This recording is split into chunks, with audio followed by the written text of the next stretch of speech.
ஈரானை சுட்டு போடும் அமெரிக்க படைகள், சுறாக்களுக்கு இரையாக நேரிடும் என்று மிரட்டும் ஈரான்.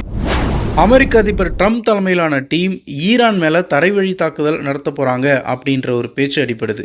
இதை கேட்ட ஈரான் இராணுவத்துடைய மெயின் பிரிவான கதம் அல் அன்பியா பயங்கர கடுப்பாக்கி ஒரு மிரட்டலை விடுத்திருக்காங்க.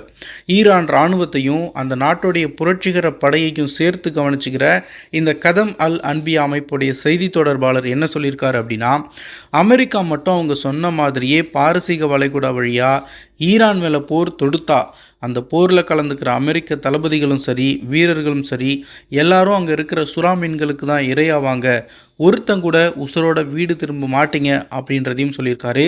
அதோடு நிறுத்திக்காமல் அமெரிக்கா மற்றும் இஸ்ரேலுடைய முக்கியமான கமாண்டர்ஸ் அதிகாரிகளுடைய வீட்டு மேலேயே நேரடியாக நாங்கள் தாக்குதல் நடத்துவோம் அப்படின்றதையும் ஈரான் சொல்லியிருக்கு.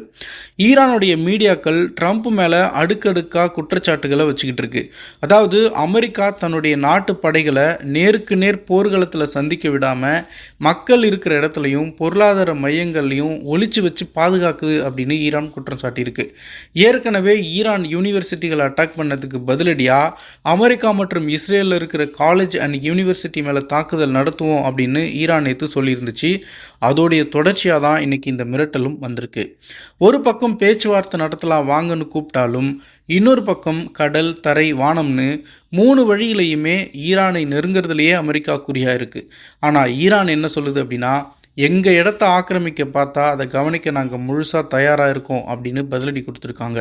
ஈரானில் வழக்கமான இராணுவத்தோடு சேர்ந்து அவங்க நாட்டுடைய சுப்ரீம் லீடரை பாதுகாக்கிற புரட்சி படையும் ரொம்பவே பவர்ஃபுல். ஸோ இந்த 2 படையும் சேர்ந்து கொடுத்துருக்கிற இந்த வார்னிங் மிடில் ஈஸ்ட் பகுதியில் மறுபடியும் ஒரு பெரிய போர் வருமோ அப்படின்ற பயத்தை உருவாக்கியிருக்கு.